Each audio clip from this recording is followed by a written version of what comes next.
Okay. So it is the same slides as the lecture last week. Okay, so I just add few slides for the example. Okay, we will see about this. This one, the first one is about solar collector. Okay, so why we have to to look at this some example so that you can hopefully you can understand better what we discussed last week. Okay. Okay, so the first one is about a solar collector. So it's just very simple, just to see how we apply the energy balance, the first law of thermodynamics in this solar collector, so that you know basically how to, if you want to design a solar collector, to apply the solar collector, so we know how much the energy, the heat transfer that we can get out of this example of solar collector. Okay. Okay, so the absorber surface of a solar collector is made of aluminium coated with black chrome. Okay. So alpha, remember, is the absorptivity, absorb. Okay. Ke apa? Absorb, serap absorptivity, which is 0.87, and the emissivity, emission, 0.09. Okay, so it's quite small. Okay, the emissivity, because is black chrome is like a black body. So it emit less but absorb more. Okay, more radiation. Solar radiation is incident on the surface at a rate of 720 watt power per meter square. So normally the radiation is given per area, surface area. Okay, meter square.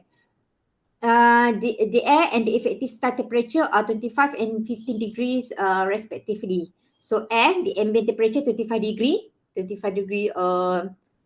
what 298 Kelvin.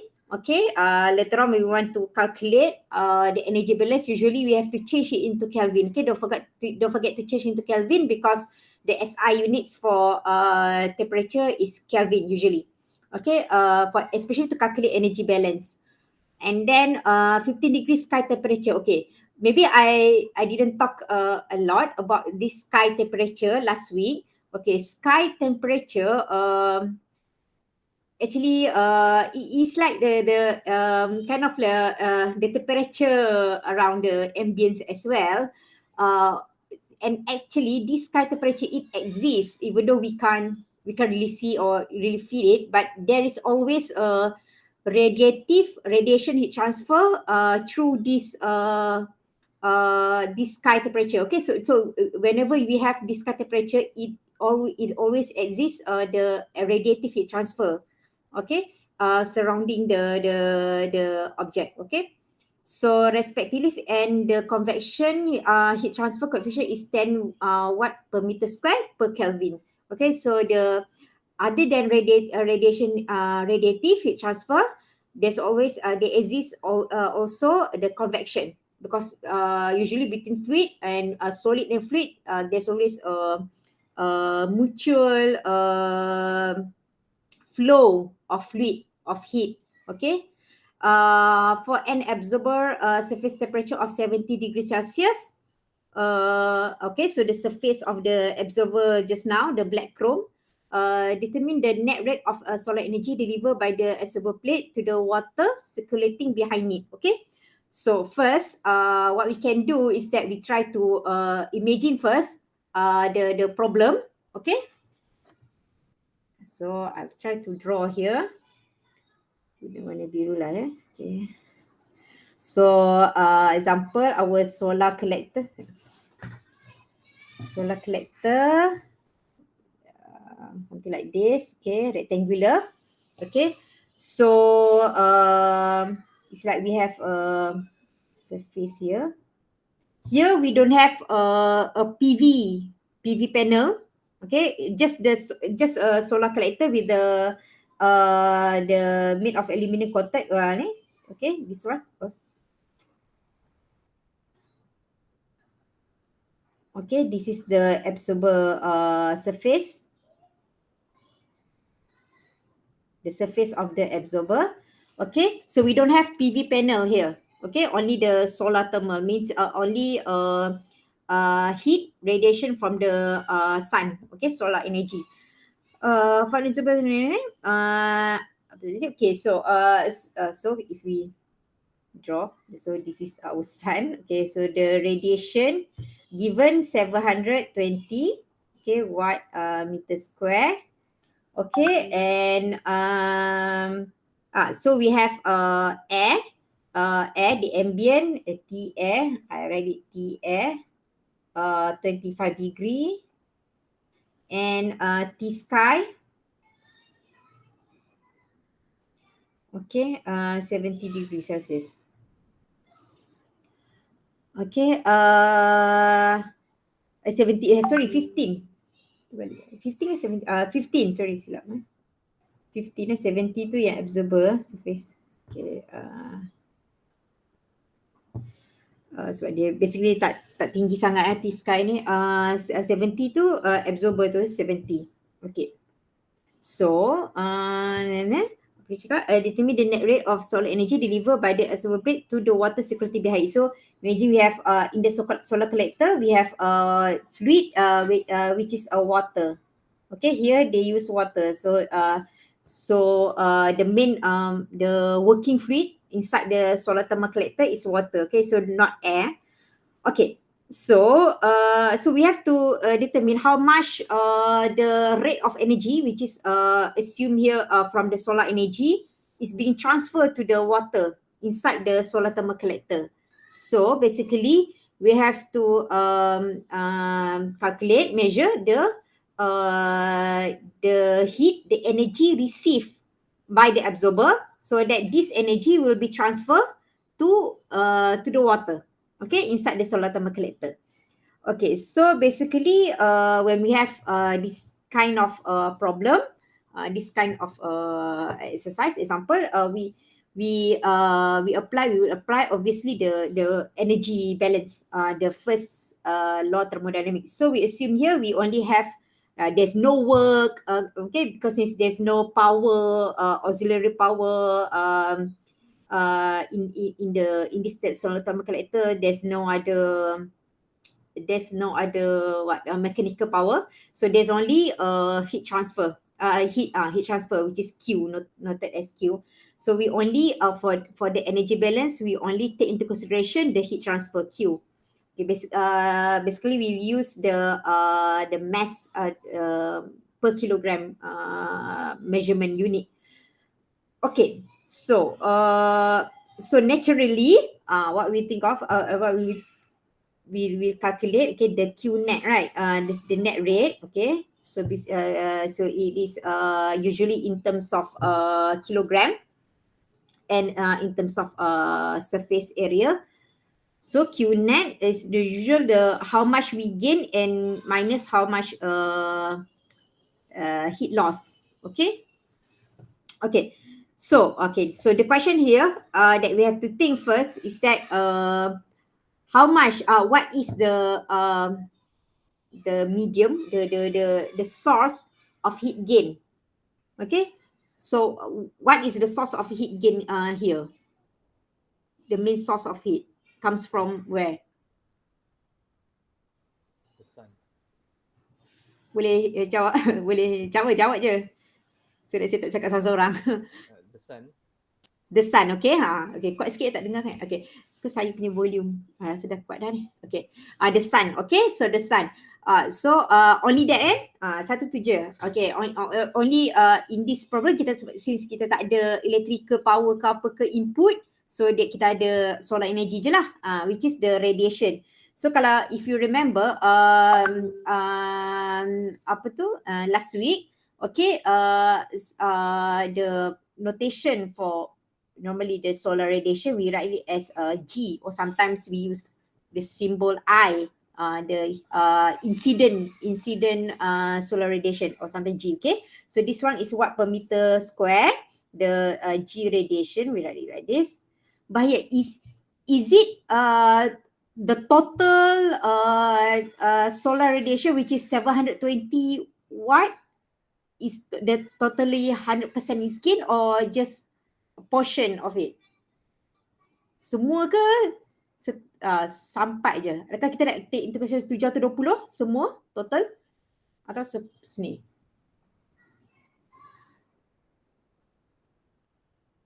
Safraiza. Agak-agak lah, tak apa. Kita apa? Kita try fikir-fikir. Sebahagian. Sebahagian. Okay. So obviously bila saya tanya tu biasanya sebahagian kan. Tapi sebenarnya sebahagian tu how much lah dia punya yang sebenarnya dapat tu. Kat mana yang ni? Kat mana? Kalau bukan 7 atau 20 maknanya sebahagian tu macam berapa banyak bahagian tu portion dia tu? Mak tak pastilah doktor. Okay. Nak teka-teka ke? Tak apa, teka-teka je ke? Agak-agak rasanya kalau ikut kefahaman. Ini boleh soalan. Maknanya dekat absorber surface ni sekarang kita tengah bincang, we are discussing at this surface absorber, okay? Kan dia dapat radiation kan? Okay, berapa banyak radiation yang insiden dia lah yang mengena surface tu, yang kita assume dia akan absorb lah. Kalau bukan 720 full, 720, 720 is the total. So obviously bukan total. Okay, sekarang kita tengok yang gain dulu yang loss tu saya tak tanya lagi lah. Gain berapa? Mashikin.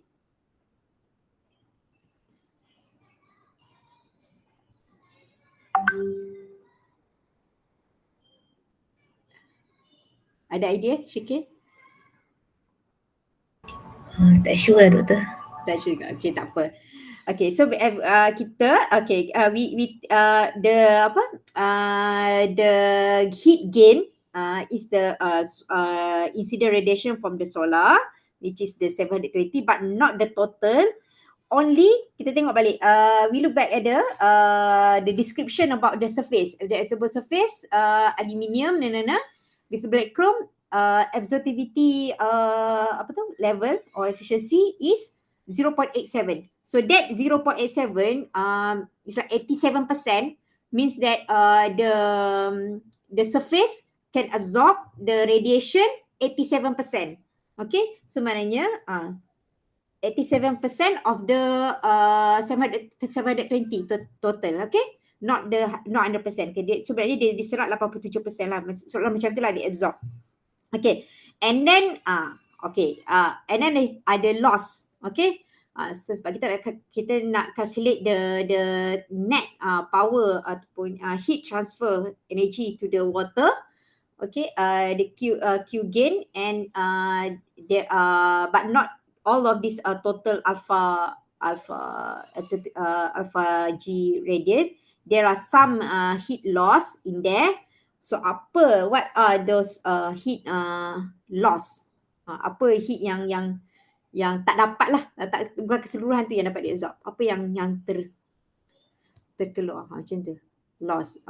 Anas maybe nak ada idea? Udara sekeliling tu. Okay, ambient tu maknanya apa proses yang berlaku tu? Yang menyebabkan heat loss through the ambient. Sebab udara tu suhu rendah, kemudian kena matahari, mungkin dia punya heat tu pergi ke udara lah instead of pergi ke absorber. Okay, betul. The physics tu fizik tu betul. Tapi apa nama proses dia? Okay, tapi betul. Maknanya apa proses yang berlaku tu? Heat transfer. Is it like convection, doctor? Convection. Heat transfer. Okay. Okay, thank you Ajin. Convection heat transfer. Okay, maknanya apa yang Anas fikirkan tu betul.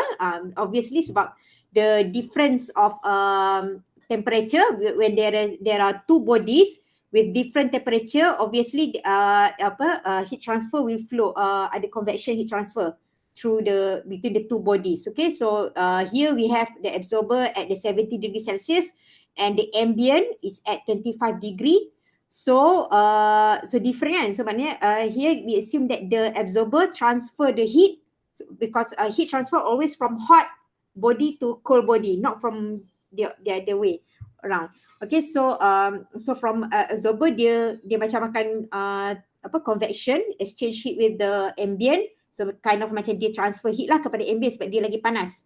Okay, so that phenomenon, okay, peristiwa tu, we call it as that is convection lah, convection heat transfer. So ada one is the convection heat transfer. So ada dua sebenarnya yang lost. Okay, convection dulu saya I write the name of the phenomenon first before we write the formula. Because we want to search for another heat loss. Okay, another one. Ada satu lagi heat loss. Agak-agak true apa? Which medium? Tengok semua information that we have here. Apa lagi yang kita tak sentuh? Kat water tu. Water tu. Sekarang ni kita nak cari water tu receive berapa banyak daripada absorber tu. Soalan sekarang, the question here, determine the net rate of solar energy delivered by the absorber plate. Maknanya absorber plate tu bagi dekat water. Water tu receive lah. So basically kita kena tengah calculate benda yang sama lah, sama ada kita calculate dari sudut absorber bagi berapa ataupun kita calculate dari sudut water receive berapa. Sama lah. Okay, just direction je lah beza. So sekarang kita punya sistem kita adalah water tu sebenarnya, water dan absorber tu.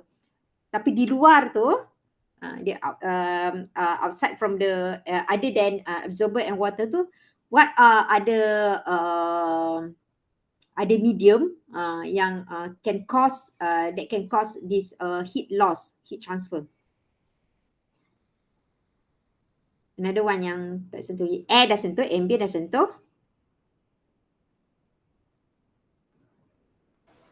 0.009 tu.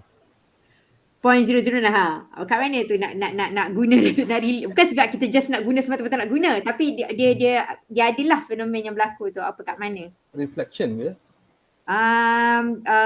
Not really, bukan reflection. Kalau reflection dia ni yang rho tu. Okay. Reflectivity dia punya apa tu? Dia punya parameter tu, coefficient dia tu. Sini bukan, ni emissivity. Emissivity. Reflection kalau absorber ni adalah glass, kaca kan, mungkin kita kena take into consideration the reflective lah. Tapi here tak ada. So emissivity. Okay. So emissivity tu link with the sky temperature. Okay. Ni yang saya tak sebut lagi lah last week.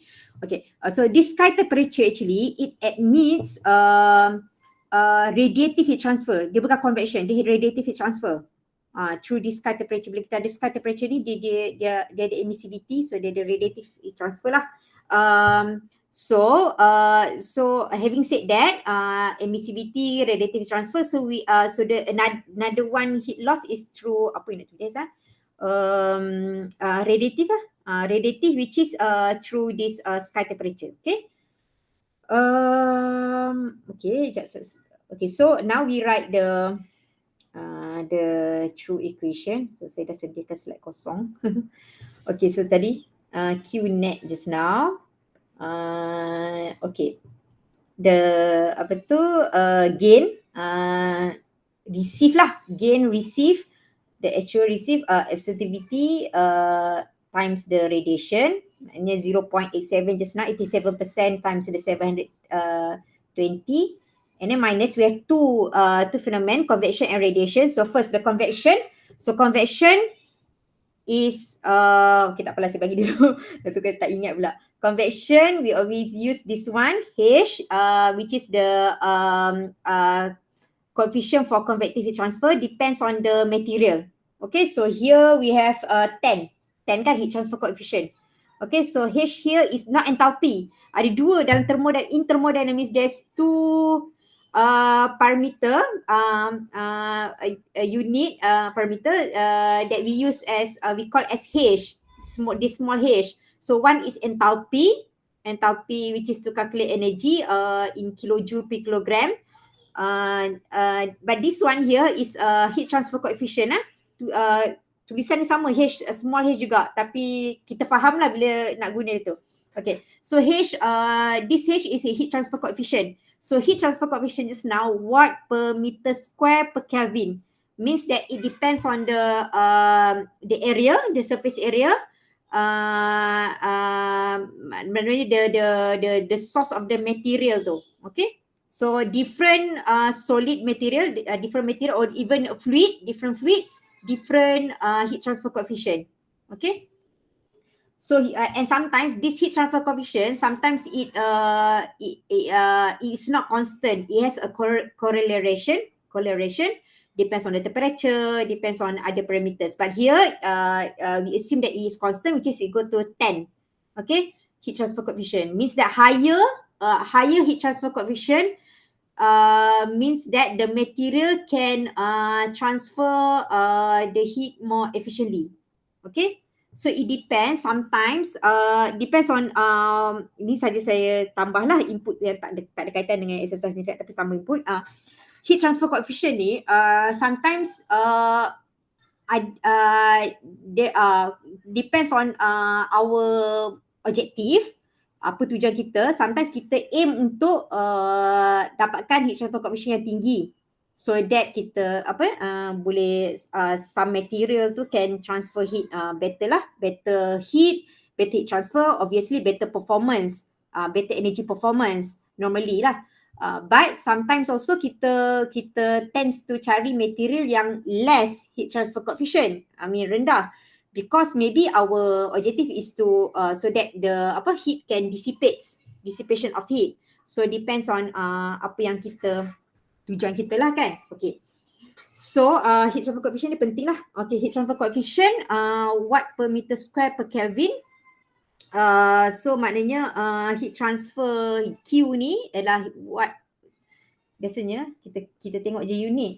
Yang ni watt per meter square, yang ni semua watt meter square. So H ni watt per meter square per Kelvin. So maknanya kita kena multiply with temperature. Okay, so temperature is the difference temperature lah. Okay.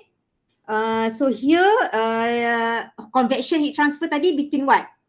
Between what and what just now? Yang Ana sebut tadi tu. Convection heat transfer tadi between what? Between which medium? Air.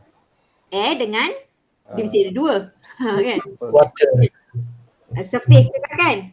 Surface tu kan. So saya tulislah surface tu S.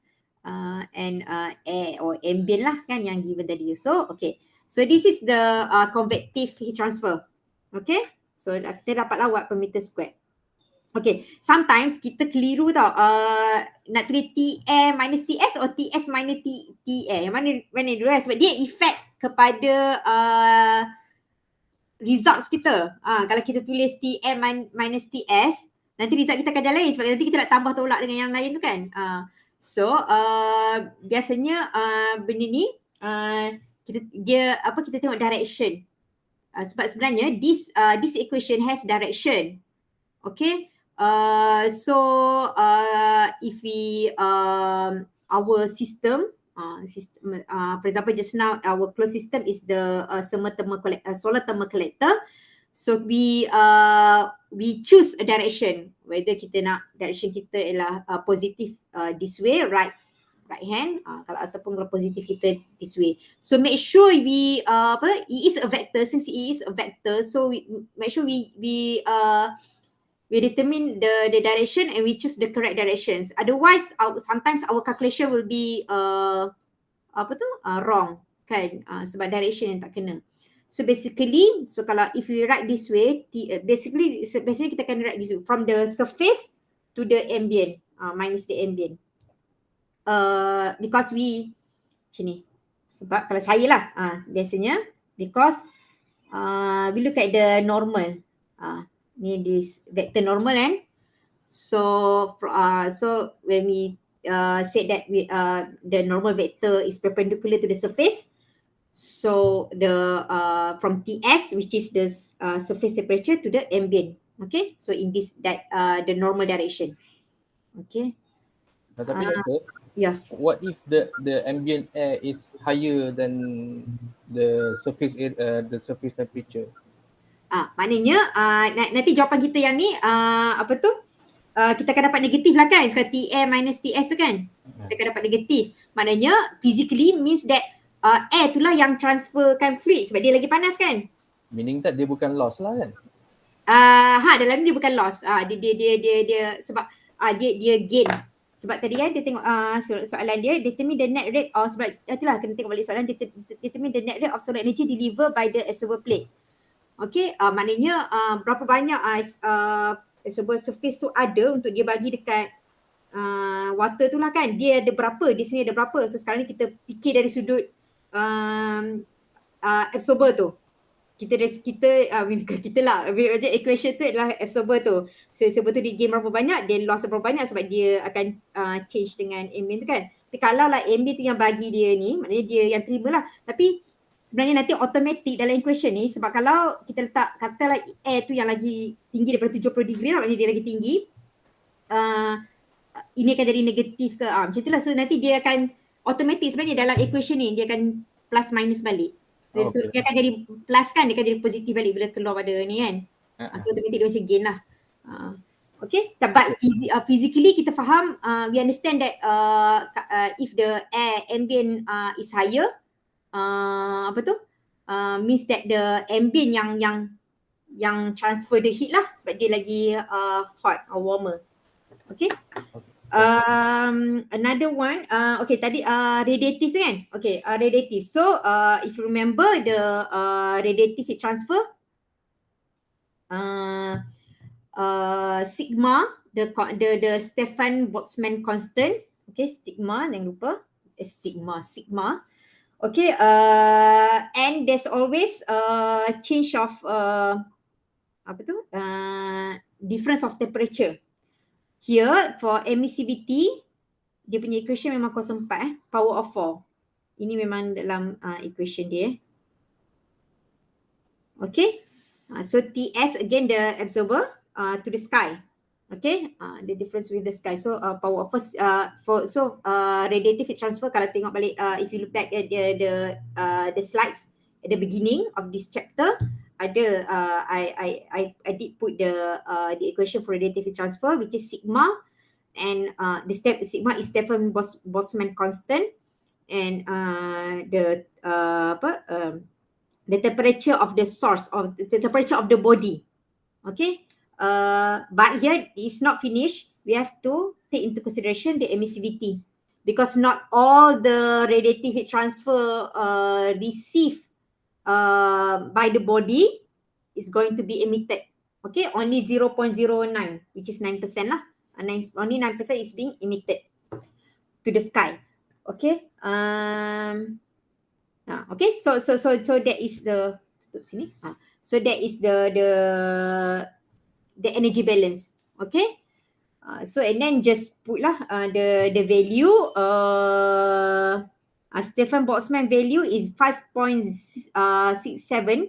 5.67. Okay, sudah. Sigma normally this is a constant 5.67. 10 power minus 8 watt per meter square Kelvin power of 4. So it is like the heat transfer coefficient just now, H. Macam coefficient heat transfer tu. Okay. Except that here is K Kelvin power of 4 because of this temperature power of 4. Okay, so if you just put a value, so in the end we get the total net heat gain is around 141 watt meter square. Okay. So calculation ni simple je. Okay, really simple part. Just that we have to understand first the phenomenon. The phenomenon involved for the system. Okay, throughout the system and the process. Okay, so there is heat gain, which is from heat source solar here. And heat loss, is due to the convection heat transfer, which is natural convection Natural means there's no auxiliary power or fan or anything to force the convection. Okay, just naturally ambient. And then the radiative also natural. Okay, the radiative heat transfer due to the sky temperature. Okay, means that our sky, our ambient, the sky, it's actually, it has somewhat somehow some portion of radiative wave that constantly being transmit, okay, emits to the body, to any body. Okay. Okay, so the heat gained by the absorber and transfer to the water, if 100% being transfer, here we assume 100% sebab dia tak cakap apa-apa kan. Okay, 1 for 1. Okay. Okay, so that is the first one, first example about the solar thermal collector. Another one, also about solar collector, but this is more on the solar, hot water and the electrical calculation. Okay.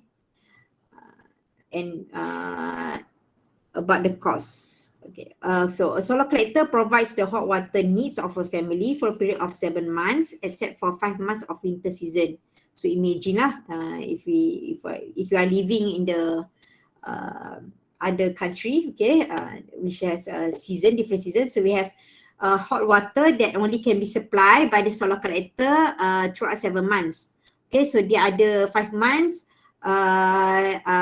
not by using solar collector, okay, but we have electric heater. Okay, so the collector supplies hot water at an average temperature of 55 degrees Celsius, and the average temperature of cold water is 18 degrees Celsius. Okay.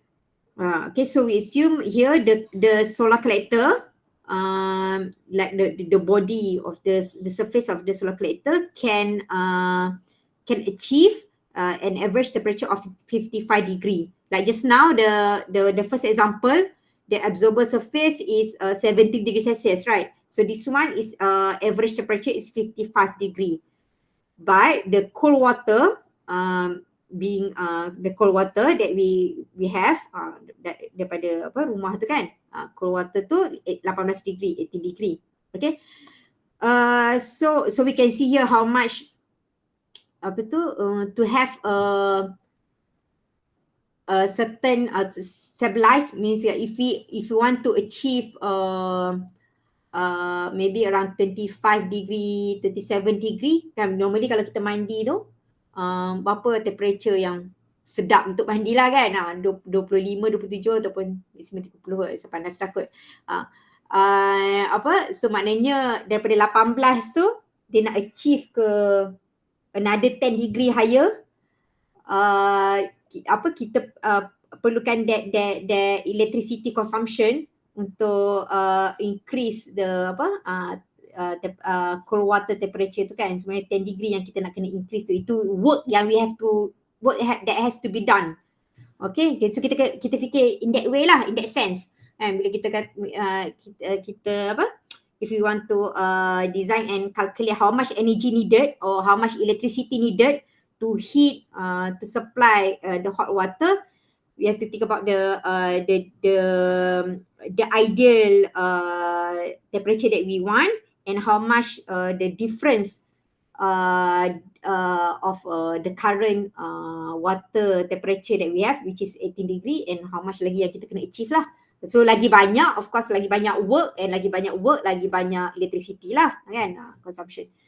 An examination of water bills indicates that the family use an average of 15 tons of hot water. Ton ni 1 ton 10,000 kilogram tak salah dia, okay? Ke 1,000.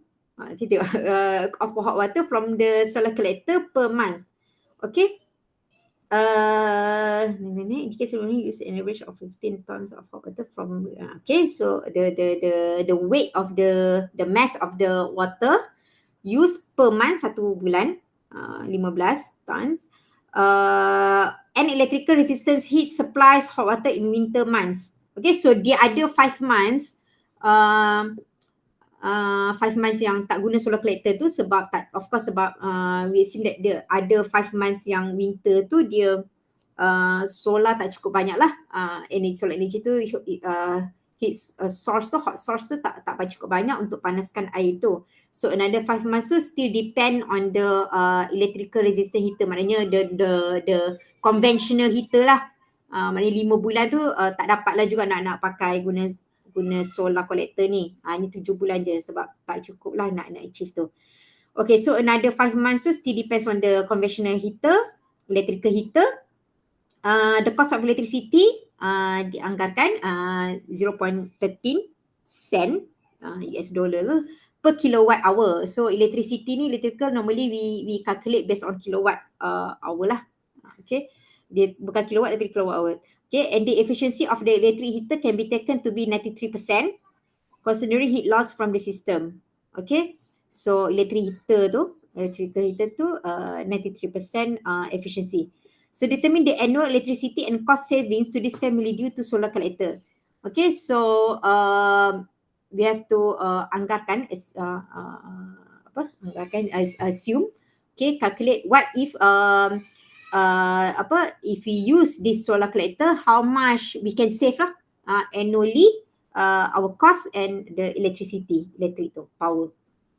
Okay, so it's given here the specific heat of water. If you remember specific heat, okay, specific heat noted as CP per kilogram per degree Celsius here, or per Kelvin sometimes 4.18.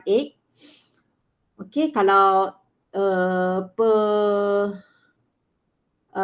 if you use kilojoule per kilogram per Kelvin, the CP specific heat will be for water around 1,005 kilojoule, 1,005 joule kalau water. Kalau air saya pun dah lupa, 1 point something like that. Okay. But here it is given in per degree Celsius because those temperature are in degree Celsius. So 4.18. Specific heat water ni nak kata macam heat transfer coefficient tadi dia mungkin beza sikit. Specific heat water ni is the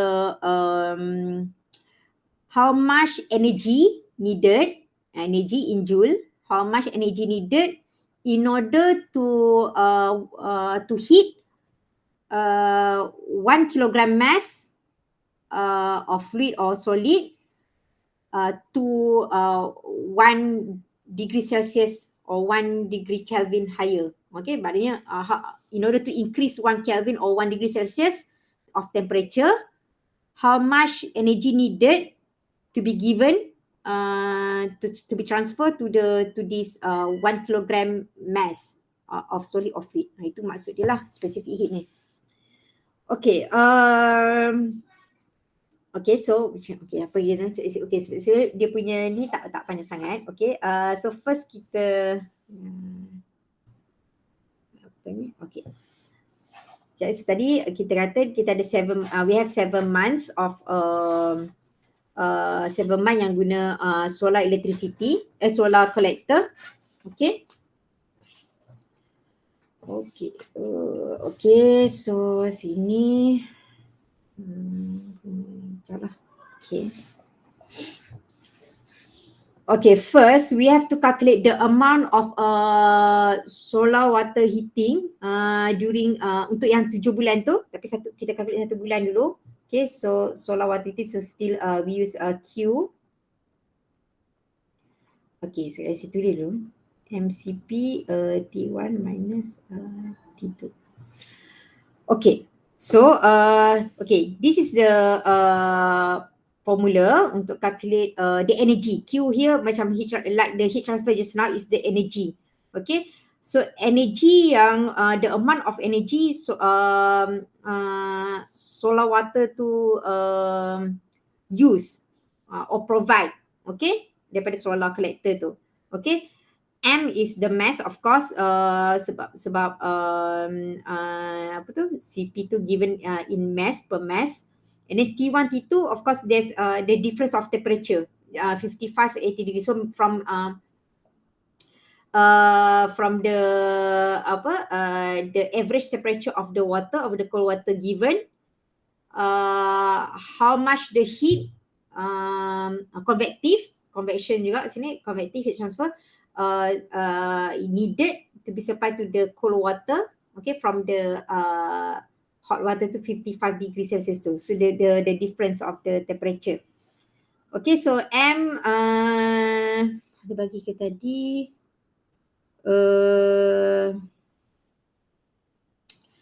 Okay, 15 ton tu hot water per month kan.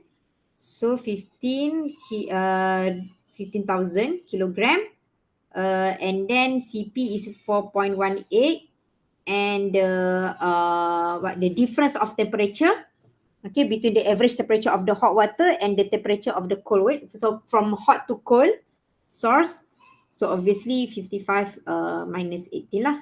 So kat sini kalau kita nak guna Kelvin pun sebenarnya tak ada masalah sebab dia the difference. So difference minus tolak, so tak kisah unit lah. Okay, so we have this the amount of solar water heat gain. Okay, so this amount is per month. Kita calculate yang per month because this one, the 15 tons, 15 ton ni dah convert dalam kilogram, is given in per month.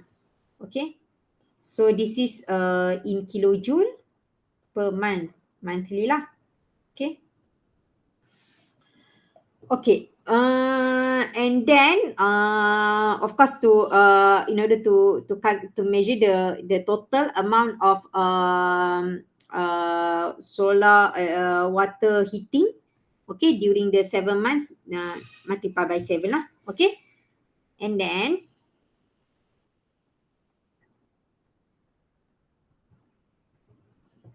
okay, persoalan tadi determine the annual electricity and cost saving. Berapa banyak cost save bila guna solar water heating ni. Okay, so electricity saving lah, electricity saving. So tadi Q kan, the amount of solar water heater tu, hot water tu, divide by the percentage of the electrical heater. Okay, means that this percentage is 93% kan just now. Okay, so macam mana explain? Okay, so okay, if at 93% of efficiency of electrical heater, okay, we can produce solar hot water just now at value Q, this value Q. Okay, 93%, kita dapat Q ni lah, okay, in kilojoule per month. So sekarang ni untuk calculate electric saving, kita assume at kind of like at total 100%, okay, how much kita akan dapat electric saving ni lah, okay. So sebab tu dia bahagi macam ni. Kalau saya fikir macam ni lah. So this one yang value Q tadi, solar water tadi tu kena darab dengan 7 months. So 7 months sebab tadi yang kita calculate tu just per month. So darab Q ni and bahagi that heater lah. Okay, 93%. So we will have the electrical saving because this one is kilojoule per month times month, and then heater ni efficiency ni tak ada unit lah. So kilojoule, and then we have to change it into because electrical, when we talk about electrical saving ni kita kena calculate in kilowatt hour. Okay, so we have to divide because just now kilowatt tu is kilojoule per second. Ni kilojoule per second. So daripada seconds tukar kepada hour apa semua. So we have to divide this answer divide by 3,600. Okay, because change from the second to hour. Okay. So kan dapatlah tadi ni this one 7 times Q and time divide by 93% or 0.93, and then we can get 48, nanti kira lah kilowatt hour. Okay, so the electrical saving kilowatt in kilowatt hour 4850. Don't forget to divide by 3600 because we want to change into hour. Okay. And then so that is the electrical saving. The cost multiply je lah. Okay, multiply with the $0.13 just now. Okay, cost saving. Cost. So this 4850, this electrical saving multiply with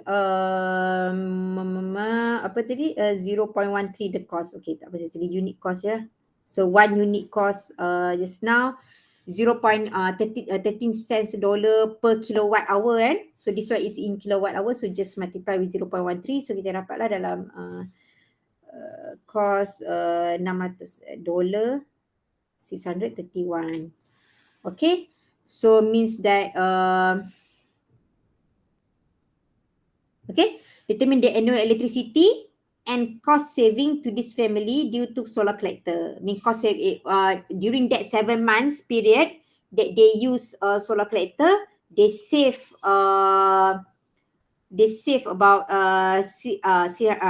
4,850 kilowatt hour and 631.